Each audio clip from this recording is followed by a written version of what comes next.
Hello everyone, నమస్తే. నా పేరు Sreeja. Welcome to my channel. ఈ రెసిపీ వచ్చేసి పనసకాయతో కర్రీ అండి. మనకి చాలా చాలా సింపుల్గా చేసుకోవడానికి ఇది మీకు బాగా ఉపయోగపడుతుంది అనుకుంటున్నాను. చూసి మీకు నచ్చితే తప్పకుండా ట్రై చేసి ఎలా వచ్చిందో అనేది కమెంట్ బాక్స్లో తెలియచేయండి. మీకు ఈ వీడియో నచ్చితే లైక్ చేయడం, షేర్ చేయడం, కొత్తగా చూసిన వాళ్ళైతే సబ్స్క్రైబ్ చేసుకోవడం మర్చిపోకండి.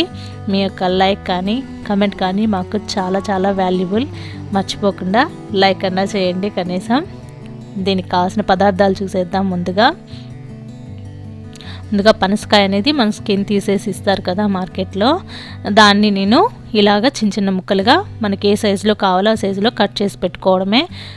ఇక్కడ ఒక చిన్న టిప్ యూస్ చేయండి. పనసకాయని కట్ చేసేటప్పుడు చేతికి ఆయిల్ అంతా అప్లై చేసి అప్పుడు కట్ చేయండి.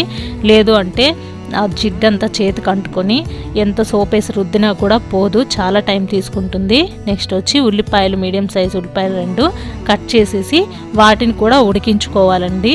అది తర్వాత చూపిస్తాను ఎలాగనేది. ఇప్పుడు వచ్చి పేస్ట్ ఒకటి తయారు చేసుకోవాలి. దానికోసం టొమాటోలు 2 మీడియం సైజువి, అలాగే అల్లము, వెల్లుల్లిపాయలు, ఆ తర్వాత పచ్చిమిర్చి. ఇంకా పచ్చిమిర్చి వేయలేదు, ఇప్పుడు వేస్తాను. అలాగే దీంట్లో ఇంకొంచెం సామాన్లు యాడ్ చేయాలి, అవి తర్వాత చూపిస్తాను. ఇక్కడ వచ్చి పౌడర్ మసాలాలు ఏంటో చూపిస్తాను. ఇక్కడ పసుపు, కారము, గరం మసాలా, అలాగే ఇది వచ్చి మటన్ మసాలా అండి.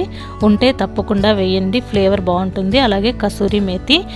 మసాలాలు ఎక్కువ వద్దు అనుకునే వాళ్ళు కిచెన్ కింగ్ మసాలా అన్నీ దొరుకుతుంది, అదైనా యూజ్ చేయండి. అవి ఏమీ వద్దనుకుంటే ఓన్లీ గరం మసాలా ఒకటే వేసుకోండి, సరిపోతుంది. నెక్స్ట్ వచ్చేసి మనం ఇందులో కొన్ని మసాలా సామాన్లు యాడ్ చేయాల్సి ఉంది. అవి మీకు ఇంట్లో పౌడర్ రూపంలో ఉంటే పౌడర్గా అయినా వేసుకోవచ్చు. అలాగే ఉప్పు, ఆయిల్. నేను వేసాను కదా ఇంగ్రీడియంట్స్, మళ్ళీ ఒకసారి చూపిస్తున్నాను. ఇప్పుడు ఇందులో నేను టీ స్పూన్ లెక్కన వేస్తున్నాను. పౌడర్ రూపంలో కూడా సేమ్ మీరు టీ స్పూన్ లెక్కన వేసుకోండి. 1 టీ స్పూన్ వచ్చేసి సోంపు, అలాగే 1 టీ స్పూన్ జీలకర్ర,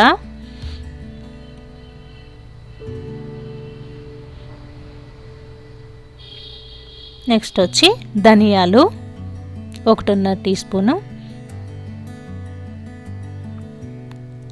ఇవి వేసేసాక వీటిని చక్కగా పేస్ట్ చేసి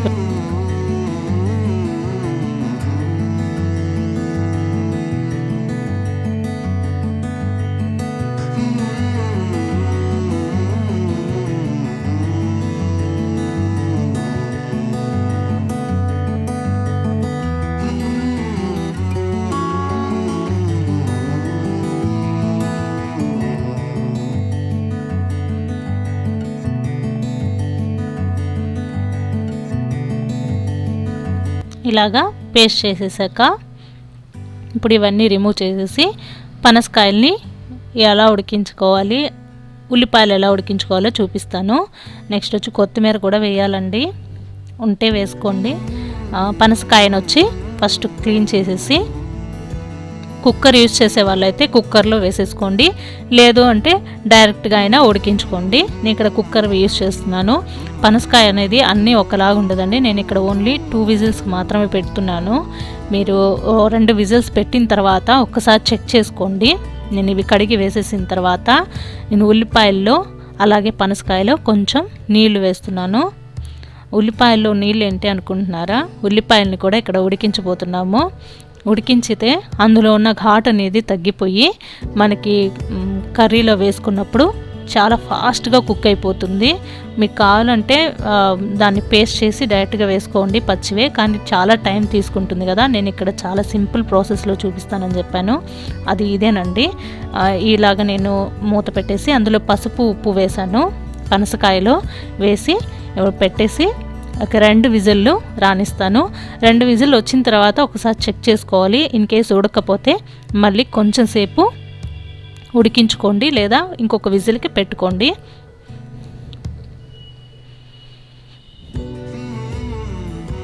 ఇలా 2 విజిల్స్ వచ్చిన తర్వాత నేను దీన్ని చల్లారనిచ్చి అప్పుడు చూపిస్తాను. ఉడికిందా లేదా అనేది అప్పుడు చెక్ చేద్దాం. చూసారు కదా, ఇది ఉడికిపోయింది చక్కగా. ఇన్ కేస్ మీది ఉడకపోతే మాత్రం ఇంకొంచెం సేపు ఉడికించుకోండి. నెక్స్ట్ వచ్చేసి ఇక్కడ నేను కడాయి పెట్టుకుంటున్నాను. నేను ఈ కర్రీ కోసం ఆవాల నూనె యూస్ చేస్తున్నానండి. మీ దగ్గర ఏది ఉంటే ఆయిల్ యూస్ చేసుకోండి. ఇప్పుడు ఈ ఆయిల్ వేగిన తర్వాత పనసకాయల్ని నీళ్ళలో నుంచి తీసేసి ఈ ఆయిల్లో ఒకసారి ఫ్రై చేసుకోవాల్సి ఉంటుంది.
జస్ట్ కొంచెం కలర్ వచ్చిన తర్వాత తీసేసుకుంటే సరిపోతుంది. ఇప్పుడు అదే ఆయిల్లో నేను ఇక్కడ కొంచెం జీలకర్ర వేస్తున్నాను, అలాగే ఉడికించిన ఉల్లిపాయలు కూడా.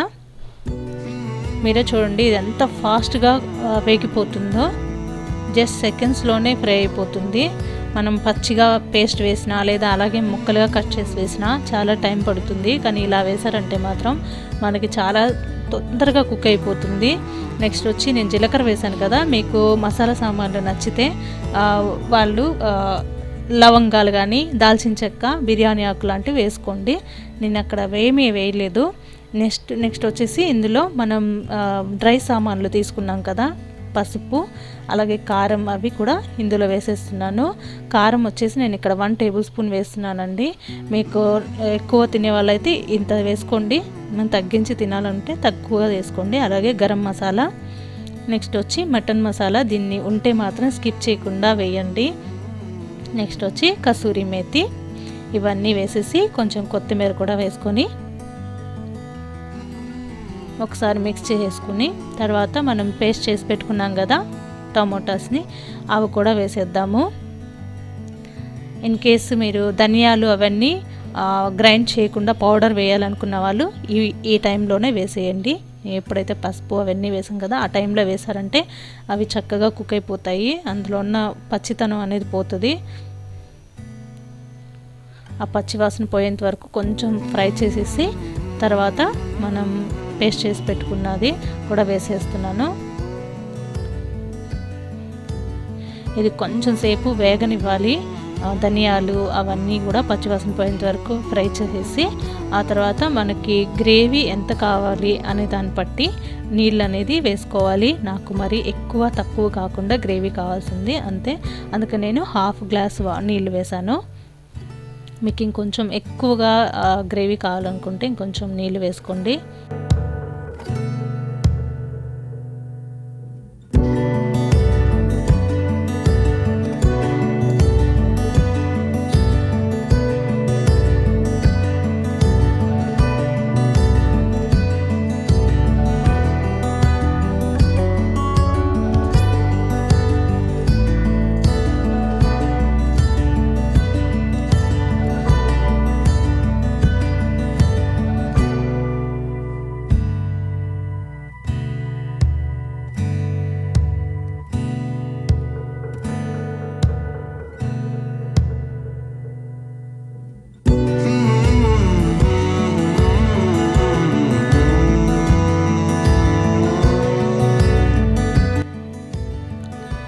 తగినంత ఉప్పు వేసుకొని తర్వాత అర గ్లాసు నీళ్ళు కూడా వేస్తున్నాను.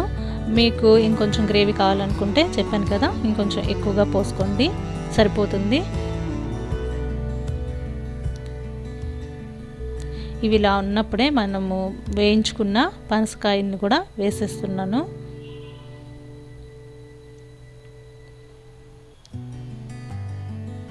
ఇది ఇంకా ఒక 5 మినిట్స్లో పర్ఫెక్ట్గా రెడీ అయిపోతుందండి కర్రీ అనేది.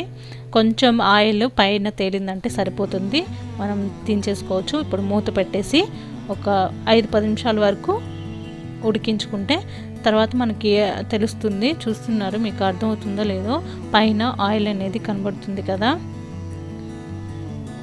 ఇది అయిపోయినట్లే అండి, ఇంకా ఇది డిష్ అవుట్ చేసేసుకోవడమే.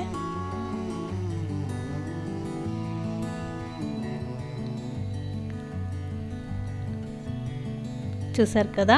నమస్తే, మళ్ళీ మరో వీడియోలో మరో రెసిపీతో కలుస్తాను.